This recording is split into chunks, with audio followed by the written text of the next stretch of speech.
Welcome to this week's edition of World Crisis Radio, and this is your host, Webster Tarpley, reporting from Washington, D.C., and this is our Labor Day edition of the program. So we're going to talk about labor.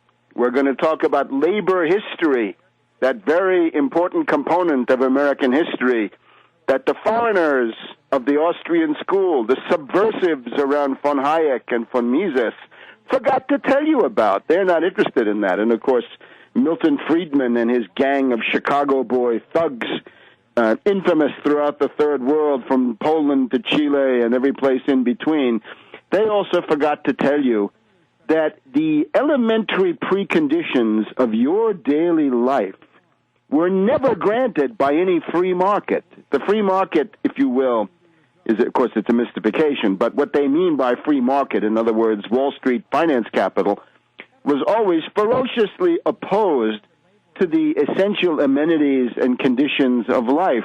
Do you think that the 8-hour day came about by some kind of automatic process? Did the Wall Street gang and industrial bosses get together and say, oh, well, we have to modernize, let's go for the 8-hour day, we need to have some leisure time for the workers? No. And, of course, the 8-hour day right now is under tremendous attack. It has been for the last couple of decades. The 8-hour day looks like it was something that we had from the 1930s until about the 1970s or 80s.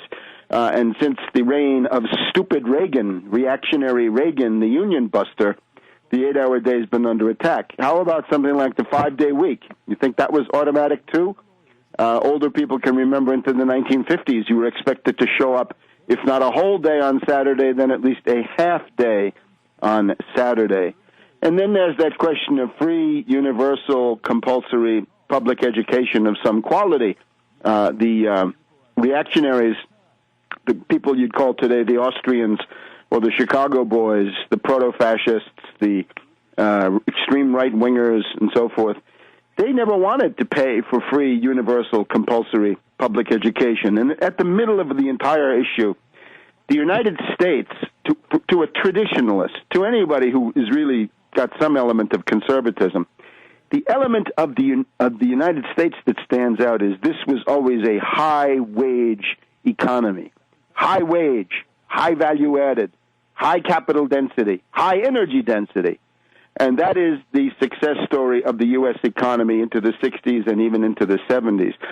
And, of course, then under Carter, Reagan, and the common denominator of both, Volcker, we get the transition to a low-wage, low capital intensity, low energy intensity, low value-added, failing economy. And remember, then, that you can't have a healthcare system that's appropriate for an advanced industrial society unless you have an advanced industrial society. You can't make that work with a deindustrialized moonscape and crater field of rubble.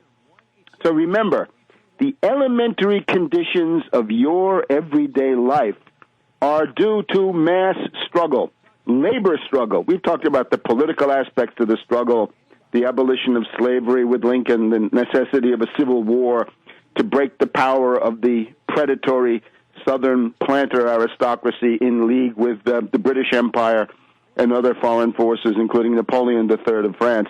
But specifically at this area, it's the question of labor. Labor struggles gave you the living standard you enjoy today, not the market. The market would never have done it. And, of course, the market simply means it's a mystification to cover the nefarious activities of whoever's running Wall Street at any given time. So labor history, American labor history, not Austrian labor history, not Chicago boy, meaning dumbed-down Austrian labor history, but the real thing. Now, in the middle of all this, we've got to remember, you're dealing with reactionary Republicans, people like Robert Taft, and so many today, right? We have Sharon Engel. We have all kinds of extreme reactionary Republicans running around, some of them disguised as libertarians. That's the best camouflage for a reactionary Republican these days. But in addition to that, you've got Wall Street Democrats. Now, the difference is that the Republicans generally represent low-wage sweatshop industries.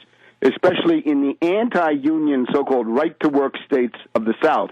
You get the low-wage employer, to some degree, runaway shops who have fled the North or the Northeast or the Northwest into the South, very often owned by foreigners, by Japanese or others. So that's the Republicans. But the Wall Street side of it is generally the Democratic Party. And we can, before we even start our historical review, identify the current in the Democratic Party. It's generally the dominant one of Wall Street Democrats. And one of the worst of these is Grover Cleveland. His name should live in infamy. This is the guy who capitulated to J.P. Morgan in the great financial crisis of 1894, 1895, the Cross of Gold, when he capitulated to Morgan and London and made the U.S. government an extension of Wall Street and the city of London. He's also a guy who did his best to break strikes using federal troops against strikers. And that tradition then goes on with Woodrow Wilson, with Harry S. Truman, with Jimmy Carter, and, of course, with Obama. So those are your Wall Street Democrats. Clinton is half and half. Ultimately, we better call Clinton a Wall Street Democrat, too, although he's not quite as vicious as some of these others, largely because he didn't succeed in doing what he wanted to do. We ought to start the labor movement after the Civil War. Let's just say a few words. There were, of course, unions before the Civil War, in particular in the Northeast. Martin Van Buren, one of the henchmen and retainers of the treasonous Andrew Jackson, himself a disciple of Aaron Burr, but Van Buren, of course, vice president for Jackson. And this was essentially the New York faction, the Albany Regency. And this included some craft unions and some other unions. A lot of these unions, though, were then swept away by the handiwork of the Jackson administration, which was, of course, the worst financial panic in the history of the United States, the Panic of 1837, which basically crushed everything that had existed up to that time. So that was the thank you that those craft unionists got from Jackson and Van Buren. They were then destroyed by this flood of unemployed workers in the Panic of 1837. That was a panic created directly by Jackson's attack on Biddle and the Bank of the United States. So by your fruits, you will know them. After the Civil War, you have the conditions which are to some degree favorable for labor development, and this includes the industrialization of the country, made possible through the protective tariff, not the free market, not any of that baloney, but the protective tariff imposed by the Republicans once the Confederates had left the Congress. It was clear sailing. What you couldn't get through before that, since they were gone, you slapped on a protective tariff, and the United States quickly grew to be the world's greatest industrial power, with the help, of course, of Civil War munitions orders and other things. So the protective tariff is essentially the most important single precondition for the emergence of the United States from 1865 until about 1910. You've also got the other thing that the Confederates would not abide, and which we see today in the neo-Confederate Tea Party movement. That is internal improvements paid for at federal expense, even if they're only in one state. And again, it's the Port of New Orleans. That's a national resource. You got to have it, whether it's in one state or not, is totally immaterial. And the big example, of course, generally of this principle is the Transcontinental Railway, greatest engineering achievement in world history up to that time, although soon to be outclassed by Count Witta's Trans-Siberian Railway. That kind of thing, the Erie Canal before the Civil War, the Transcontinental Railroad. This sets the stage then for a period of labor growth. Back in a minute on World Crisis Radio.